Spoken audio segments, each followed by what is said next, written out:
What are you doing, Lemon? Some leisurely reading? Leisure reading? This is Dirty Sanchez's Guide to Buck Nasty Sex. Ain't nothing leisurely about this read. This is research. I'm trying to up my Tinder game. Trenchcoat says I can no longer use the pictures of me standing in front of other people's mansions. I can no longer report being a CEO. What's a player to do? I gotta up my game, Shotgun. This here is going to up my profile to an entirely new level. According to Sanchez, there's sex, there's adventurous sex, then there's mind-blowing, dirty, nasty sex. The type of sex most partners never get to experience due to natural hygienic concerns, physical fears, and subtle sexual inhibition. I'm talking about the type of lovemaking that uses every sense, body movement, and slightly disturbing act imaginable to explore the bounds of human sexuality. I'm trying to go beyond novice acts like petting, caressing, kissing, and penetrating. I want to use every part of the body to turn an erotic encounter into an experience neither myself nor my partner will ever forget, no matter how hard we try. It's time to set aside everything I think I know about sex and invite Sanchez into my life, to guide me into an amazing new world of orgasmic lovemaking. So no, Shotgun, this ain't leisure reading. Yeah. Pop the molly, I'll swing. Pop the molly, I'll swing. Pop the molly, I'll swing. Pop the molly, I'll swing. All right. Welcome back to another episode of Almost Sobes. We are here, live and in Technicolor, bringing the heat once again this week. We're ready. So I want to start off by apologizing for missing last week, but we didn't miss it because we were out lollygagging around. We were in Seattle. We were in the city of Chop, formerly known as Chaz. We were doing some pop-up catering. We were doing some protesting. We were painting some murals. I mean, we were living it up. We were living the protesters' dream last week. That's why we missed. That's why we missed the episode. All right, we had to take this thing on the road. We had to see if it was a viable option. Clearly, pop-up catering is here to stay. There's no doubt. Yeah, there was some. I mean, we had some huge fans of the menu there. But anyways, as most of our listeners know and are probably discouraged, like Shotgun and myself, the reason we headed back to Cincinnati is because they're in the midst of dismantling Chop right now due to some violence, if you want to call it that, and then just some apparently some class action lawsuits with the neighbors aren't too happy about it. Right, they've got a lot of management problems going on there. I could tell you, I just thought, man, you guys got to build a better structure here. You got to build a better pyramid, really. Well, and I mean, that being said, Shotgun and I, we liked what we saw, and we were thinking the whole time we were there, why don't we have something like this in Cincinnati? Why is Cincinnati always behind the times? Right. I don't want to have to wait another 25 years for us to have our own city within a city. Within a city. I mean, and that's really what we could do here, and I think that's, not only do I think it, I know it. We're going to make it happen. So on the flight back, we were talking, and it just struck us. The city of Chase. That's right. That's what our city's going to be, and you're probably thinking, well, what does that stand for? Well, the city of Chase stands for Clean, Healthy, and Sober Environment, and it's for clean, healthy, and spiritually evolved people, or sexually evolved, however you want to look at it. Yeah, whichever way you want to break on that one. But so Chase is going to be much like Chaz, so it'll be an autonomous, police-free zone where people can walk freely among murals. The murals we've already started, and we basically just grabbed some spray paint and started doing some murals on the side of my mom's house. So yes, the city will be in my mom's backyard, and it will only be one backyard to start, but we're hoping to take up 6 suburban backyards, much like how the city of Chop took up 6 city blocks. Oh yeah, we've got plenty of space. I mean, there's a lot of neighbors back there with a lot of backyards, and they're really not doing much to utilize that space. So once we get the tents in there and we get those things set up, it's going to be exciting, truly. Yeah, we have one tent set up right now, and this is where we're recording from currently, and my mom's been helping with food. One major difference between Chase and Chop is this is really like a recovery village. So this is going to be the world's first recovery amusement park, if you will. Right, because that's one of the things. We're going to have a job fair right off the bat. You know, Ben's mom can only cook so many Lucky Charms. She can only make so many marshmallows. We're going to need cooks. We're going to need people to clean up. We're going to need people to help set up tents, help to break down tents, to wash dishes. So we're going to have a job fair. And one of the other things that we really realize with all that space and something that we all enjoy, why not have an amusement park? Why not have a couple of rides that people could just ride all day, every day, right now. Yeah, so that being said, I mean, we're also going to need engineers to design the roller coaster. We're going to need some construction workers to help build this. We're going to need lifeguards for the water park. We have all kinds of job openings if you guys are interested, and this is obviously a service work position at this time. Oh, yeah, and we're going to have a convention there, too, so that's the other thing. Old Detox is like, well, hey, when are you going to start doing some service work? I'm like, hey, I am going to start doing some service work. I'm putting on a convention.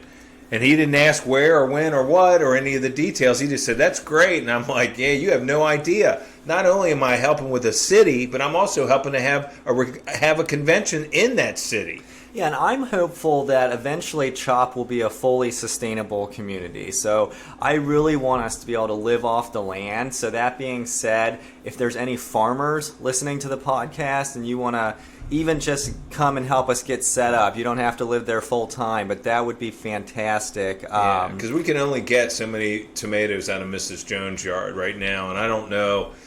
She seemed like she was a little miffed the other day, so I'm thinking I told her it was the deer. I was like, that wasn't us.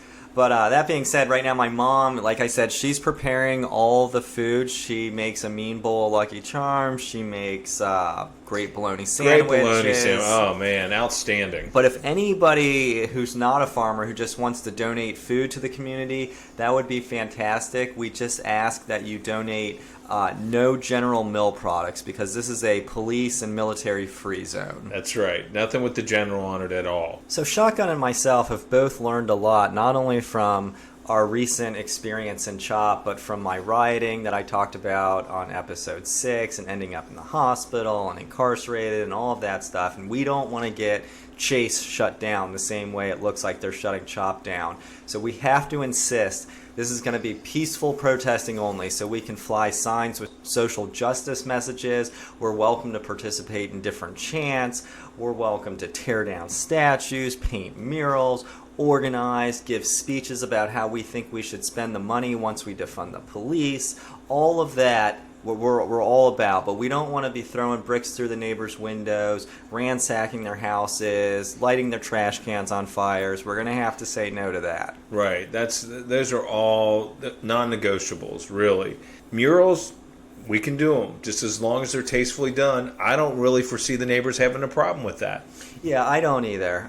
And also, I mean, kind of going through their gardens isn't a big deal either, but we don't want to throw bricks through their windows and take their TV, for instance. Yeah, that's a non-negotiable. But if we need a tomato or something like that from the neighbor's garden, because eventually our plan is to take over their backyard, so... Well, yeah. I mean, there's a lot of land back there that's underutilized. I mean, we have big plans. We've drawn up... now granted, this is all by freehand, but still, once we get the engineers, we have our job fair, we bring some people on board, we're really going to be able to make some wholesale changes here. Yeah, I mean, Chase, I'm super excited about this. I mean, we have a recovery convention, we have a job fair, we have an amusement park with a water park, roller coasters. We're going to need actors, too, or performers for the different shows we're going to have there. Anybody into cosplay, we're going to have different people walking around in costumes, seriously, get at us, email us, come down. I'll put the address in the show notes so you guys know exactly where it's at. That's where we'll be. Right, because this thing is really, we're super excited. I mean, it's not every day that you start your own city. Think about it. Yeah, this is probably one of the biggest adventures we've ever embarked on. With that being said, I think this brings us to step 7, which is humbly ask them to remove our shortcomings. Now, according to Trenchcoat, Step 7 is about getting rid of character defects and replacing them with humility and spiritual principles. He says working on the 7th step requires constant thoughtfulness, a commitment to being honest, courageous, and humility. So I thought maybe a good way to start this episode would be on humility and what that means to us. And a best way to start it would be just a little quote from Confucius. So Confucius says, humility is the solid foundation of all virtues.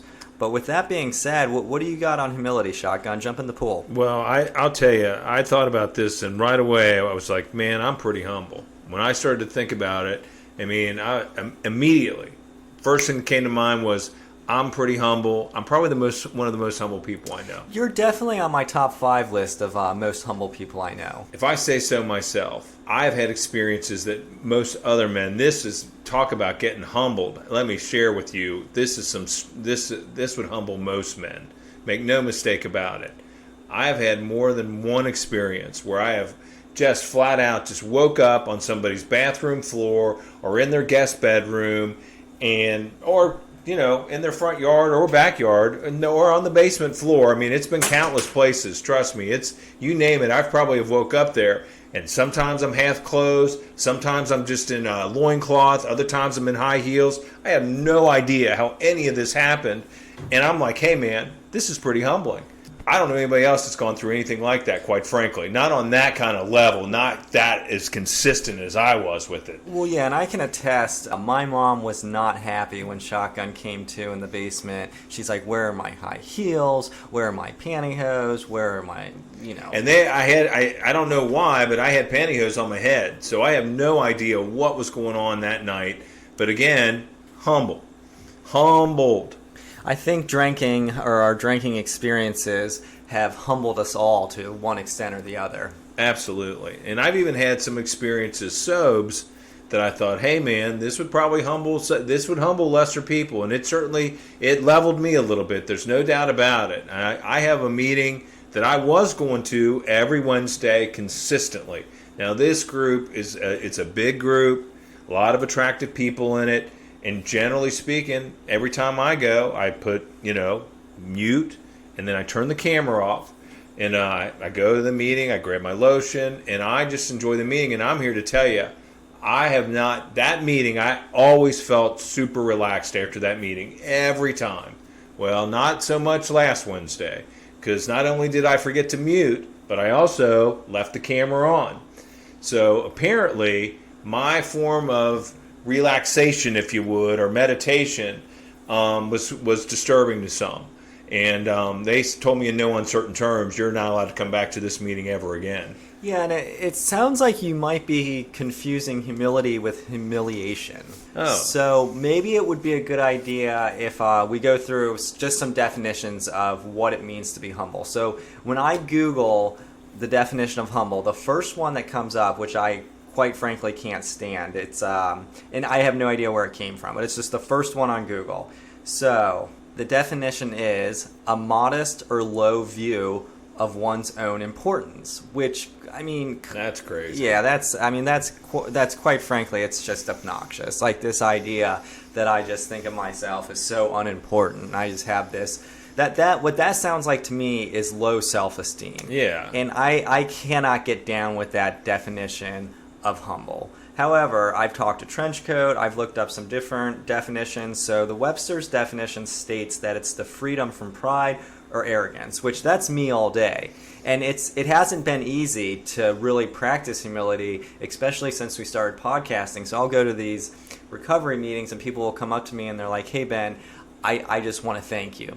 I love that podcast. You saved my life. And that kind of stuff can go to my head. It can boost my ego. But I reply as humbly as I can. I just say, hey, you know what? I'm sure if you had the same experiences and the same knowledge as me, you would share it on a podcast as well. That is humble. There's no doubt about it. That's a humble response. Yeah, and so Trenchcoat, I really liked Trenchcoat's definition of humility. So he says it's basically coming to this understanding that I'm no better than or no less than anyone else. So that means I'm no better or no less than Bill Gates.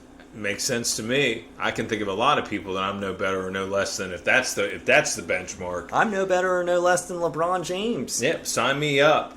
I'm no better or no less than any world leader. I'm no better or no less than Puff Daddy, Beyonce, Suge Knight, Tupac. I mean, I am right there. Jay-Z is my equal. Absolutely. This list goes on and on. I mean, if that's the benchmark, I'm in. Sign me up. Yeah, so I am all about step 7 once Trenchcoat gave me this definition, and he seemed a little annoyed by my excitement, and he told me just to keep working on what we discussed in step 6, where I'm practicing honesty on my resumes, my dating profiles, all that good stuff. And he also asked me to start saying the 7-step prayer every day, which, just like the 3rd-step prayer, it's really outdated. So he told me I could go ahead and put it in my own words. So this is the prayer I've been saying every morning. I'm just going to share it with the listeners.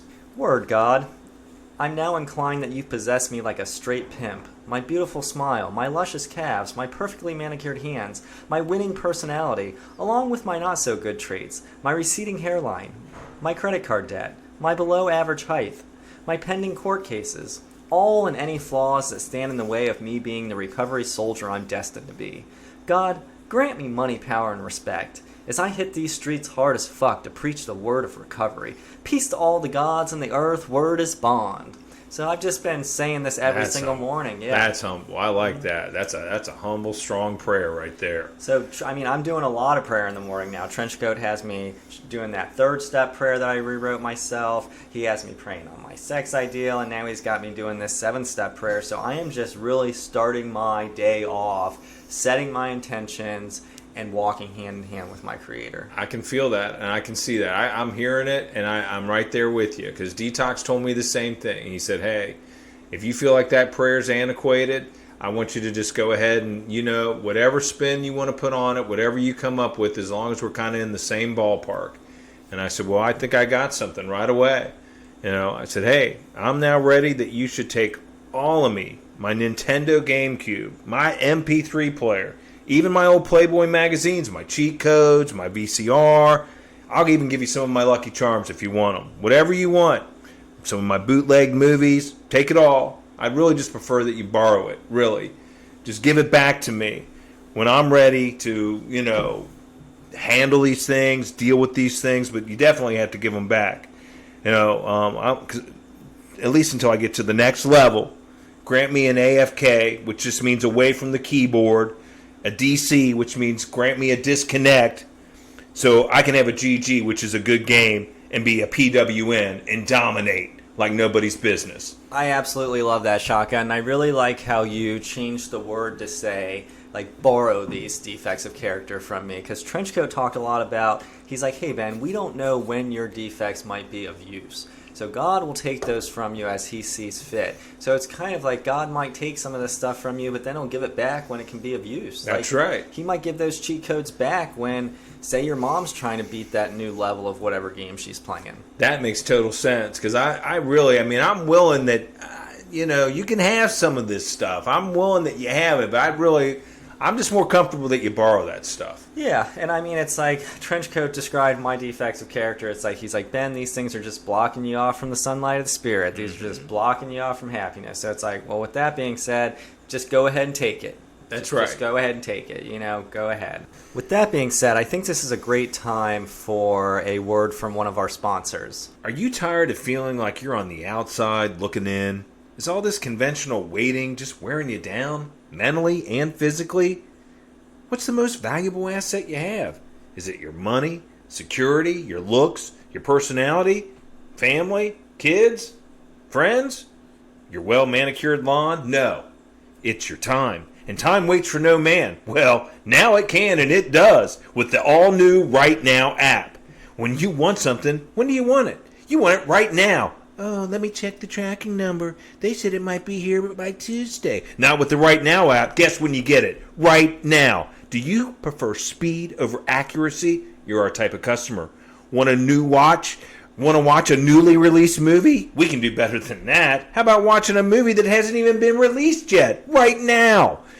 Want to read a book that hasn't been published? Right now. Want to watch TV shows that just got greenlighted? Right now. You want to get a foreign diplomat parking pass? Right now. iPhone 12, how about iPhone 14? Right now. Oh, you heard Adele is going to be releasing a new album. Imagine listening to it before it's even been titled. Right now. Still waiting on 5G technology? Why not get news and media that hasn't even happened yet with 8G speed right now? Our team of sorted cooks, baristas, Uber drivers, Amazon employees, food delivery drivers, media pirates, congressmen, pilots, Hollywood insiders, dark web overlords, and countless nefarious types are working tirelessly so you can have what you want right now. Download the RN app right now, get all the services and more for $28.96 per month. Upgrade to RFN for $33.96. What are you waiting for? Download it right now. I cannot say enough good things about this new sponsor. I absolutely love. I have the RFN app, and I have it on my watch, and it's interesting. I just said, I need some new running shoes. And I mean, as soon as I said it, I get this knock on the door, and there's this woman with no shoes and just handing me her running shoes. I mean, it's absolutely fantastic. I wanted some Indian food the other night. I went ahead and ordered it. And granted, like those shoes, they weren't the exact colors I wanted, but they fit me. You know, they work. Like I had a great run in them the other day. But anyways, I ordered some Indian food, and it wasn't exactly what I ordered, but we're literally talking. As soon as I hit send on that app, I'm getting a knock on the door. I mean, it's absolutely amazing. That's what we're talking about. That's the kind of sponsors we want. That's the kind of backing we're looking for. I mean, when you want something, like it says, you want it right now. And if you go RFN, you're going to get it RFN. Yeah, right. I think we all know what the F stands for in the RFN. No doubt. With that being said, though, this is probably brings us to the last segment of the podcast, which is a question from one of our listeners. So this week's question comes from Karen H. in Seattle. Hey guys, it was great meeting you in person this past week in CHOP, formerly known as Chaz. I don't know what I miss more, you guys or your Freedom Funnel Cakes. I was wondering if you'd be willing to share the recipe with me. Also, have you guys ever thought of doing a cooking show? Your protest menu is beyond delicious. Thank you, Karen. Thank you. Thank you so much. That really means a lot to us. And unfortunately, we will not be able to share the funnel cake recipe with you. No, we cannot. Those are top secret kind of things. I mean, we're still in the biz, so you know, until we get out of the biz, that stuff's under lock and key for the most part. Yeah, and especially with starting the city at Chase, and we're both, Shotgun and myself, we're pretty convinced that we got a good another 4 months that we can really cash in on the pop-up catering at these protests and this protest menu that we have. So as of now, we are going to keep that recipe secret and to ourselves. We will share with you the secret ingredients in the Freedom Funnel Cakes. It's freedom. It is. But with that being said, speaking of a cooking show, we actually have done a cooking show in the past. Yes, we have. Yeah, it was called Not Your Mama's Cooking Show, or it was called Not... Yeah, that's exactly what it was called. Cooking Show. Yep. So what I'm going to do, Karen, and for everyone else listening, is I'm going to go ahead and I'll post that video on the Almost Sobes Facebook page, and maybe I can include a link to the video in the show notes as well. Yeah, we'll put that up, and we'll also post it on our YouTube page. We actually have a YouTube page, so we're going to start to try and fill it with some more content. You're going to be surprised at some of the videos we're going to come up with. And no, they're not going to be those kind of videos, at least not yet. Exactly. Hopefully those videos will come as my dating profile catches on. Right. When that stuff really starts to kick on, then you're really going to see something. We're going to kick it up a whole nother level. Yeah, and with that being said, everybody waiting on the Recovery Fantasy League, we are still working on that. We're working on scheduling the recording time. And once we have that scheduled, we already have the expert, as we introduced getting Coach 2 Matt weeks ago. down here to be in the studio to do the you got to realize this guy's on the road pretty much almost 314 days out of the year. I mean, scouting doesn't stop. There's meetings all over the country. There's potential all over to be found. And there's new cities popping up, just like what's going on with us here locally. So there's going to be a lot of local talent there for him to see as well. Yeah, we'll have to start a meeting for the city of Chase here soon, just make it official. I mean, especially because it's a recovery community. Right, and we'll allow for fantasy to be going on the whole time. We might even have a separate board where you can just go ahead and place your bets right there in the meeting. So with that being said, I want to thank everyone for listening. If you haven't subscribed, go ahead and do that right now. Seriously, right now. RFN. Do it right now. So anyways, hit subscribe. There will be these stars next to that button. Go ahead and hit 5 stars. Type out a little review. It doesn't really matter what you say as far as helping us out. We just need a review and a rating. However, we do read the review. So if you want to say something nice, we would appreciate it. If you want to say something bad, rather than saying it in a review, just email it to us. We're open to criticism, especially now that we've worked 7 out of these 12 steps. We're much more receptive to criticism than we originally were. Right. I used to be really sensitive. I'm not nearly as sensitive, and I don't have nearly as much explosive anger. Yeah, so if you guys have any suggestions on how we can make this better, if you maybe have a topic for a bonus episode or you have a question you want us to answer on the podcast, the email address is almostsobes@gmail.com. I'll include our Facebook page, the Instagram, the Twitter. I'll include all of that in the show notes. And I'm even going to go out on a limb here. I'll tell you what, if we get a 5-star review, well, it doesn't even have to be, we get a good review. Let's just put it that way. We get a good review. I'm thinking you're going to go ahead and get yourself a t-shirt. Oh yeah, and I'll add the link for the t-shirts, the mugs, all that good stuff, wall tapestries, pillows. That'll be in the show notes. And just a quick disclaimer, I know we always say this, but just in case this is somebody's first time listening, the views and opinions expressed today, they're simply the views of Shotgun and myself. These views are always changing. They don't represent any treatment center, any 12-step program, any recovery program, religion, anything like that. This is just Shotgun and my opinion and our experience, and we're happy to share it with you. And as always, thank you so much for listening. Thanks for listening. Peace out, bitches. Pop the molly, I'm sweat. Pop the molly, I'm sweat. Pop the molly, I'm sweat. Pop the molly, I'm sweat. Pop the molly, I'm sweat.